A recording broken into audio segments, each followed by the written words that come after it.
Терме, құрметті ұстаздар мен оқушылар. Біз НСМ IB мектебінің 8-ші F оқушылары. Команда құрамында Манас Саида, Абелкасимова Джамиля және Асқар Данара. Бүгін біз Ақтабан шұбырынды алкоголь сулама тақырыбында дайындалған жұмысымызды ұсынамыз.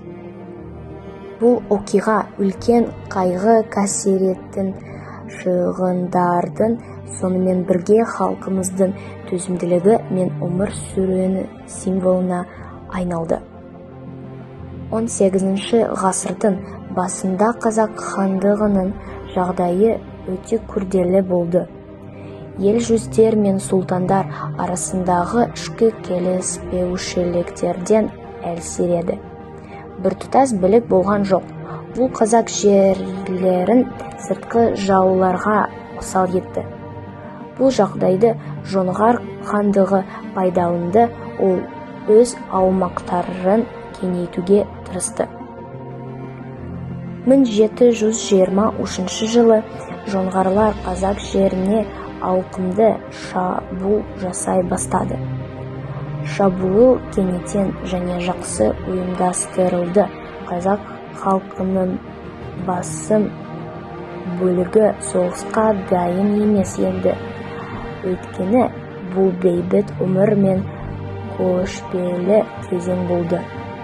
Нәтижесінде жоңғар әскерлері қалаларды, ауылдарды және жайылымдарды тез басып алды. Ақтабан шұбырынды атау жалаң аяқ, қанды жол дегенді білдіреді. Бұл туған жерлерін тастап, жаяу тамақсыз және баспанасыз кетуге мәжбүр болған халықтың трагедиясын көрсетеді. Адамдар бәрін жоғалтты. Үйлер, мал, мүлік және ең жаманы жақындары. Мыңдаған қазақ отбасылары оңтүстікке және батысқа, Самарқанд, Хива, Бұхараға қарай қашып кетті.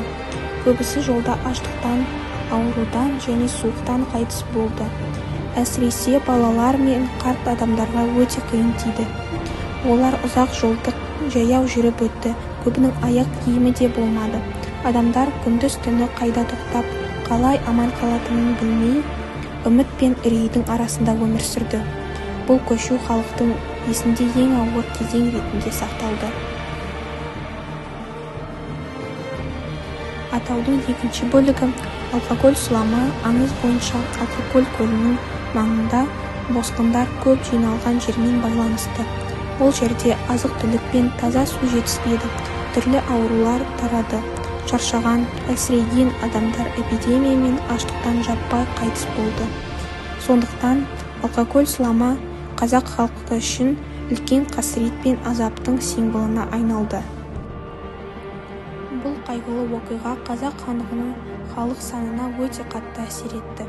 Тарихшылардың пікірінше, халықтың едәуір бөлігі қырғынға ұшырады. Көптеген рулар толығымен жойылды немесе жан-жаққа бытырап кетті. Елдің экономикалық жағдайы да ауыр болды. Мал шаруашылығы құлдырап, сауда тоқтады. Көптеген қалалар мен елді мекендер қирады. Қазақ халқы ұзақ уақыт бойы бұл соққының салдарын сезінді. Алайда барлық қайғы қасіретке қарамастан, Ақтабан шұбырынды тек қасірет кезеңі ғана емес, сонымен қатар тарихтағы маңызды бетбұрыс болды. Халық бірліксіз елді сақтап қалу мүмкін емес екенін терең түсінді. Осы ауыр сынақ қазақ жүздерінің бірігуіне себеп болды. Елді қорғау үшін батырлар, билер мен хандар халықты ортақ мақсатқа жұмылдырды. Дәл осы кезеңде қазақ халқының рухы сынға түсті. Бірақ ол сыннан өте алды. Қиындыққа қарамастан, халық өз жерін қорғауға дайын екенін көрсетті. Бұл бірлік пен ерліктің арқасында кейін жоңғарларға қарсы күрес күшейіп, қазақ елі қайтадан күш жинай бастады. Осы уақытта Бөгенбай батыр, Қабанбай батыр және Наурызбай батыр сияқты батырлар елді қорғауға шықты. Олар халықты біріктіріп, ерлікке шақырды. Бұл күрестің маңызды нәтижелерінің бірі 1729 жылғы Анарқай шайқасындағы қазақтардың жеңісі болды. Ақтабан шұбырынды оқиғасы халық жадында мәңгі сақтап, жырлар мен аңыздарға айналды. Солардың ішінде ең белгілісі «Елім ай» әні. Бұл ән халықтың қайырғасын, сағынышын және үмітін білдіреді. Анарқай шайқасы қазақ халқы үшін өте маңызды оқиға болды. Бұл жерде 300-дің сарбаздары бірігіп, жоңғарларға қарсы батыл күрес жүргізді. Осы жеңіс халықтың рухын көтеріп, елдің болашағына сенім сыйлады. Біз бұл тарихи кезеңді тек оқулықтағы тақырып ретінде емес, маңызды өмірлік сабақ ретінде қарастыруымыз керек. Бұл оқиға бізге бірлік, келісім және ел тағдырына жауапкершілік қаншалықты маңызды екен үйретеді. Сондықтан Ақтабан шұбырынды Алқакөл сұлама оқиғасы маңызы бүгінгі күнге дейін өзекті болып қала береді. Ол бізге қиын кезеңдерде халықтың бірігіп, ортақ мақсат үшін күресе алатынын көрсетеді. Бұл тарихи сабақ болашақ ұрпақтың еліне сүйене және оның қорғауға дайын болуына ықпал етеді. Қорытындылай келе, Ақтабан шұбырынды Алқакөл сұлама оқиғасы қазақ халқы үшін үлкен трагедия, бірақ сонымен бірге рухтың мықтылығында білгісі. Халқымыз ауыр сынақтан өтіп, өз жерін, тілін, мәдениетін сақтап қалды.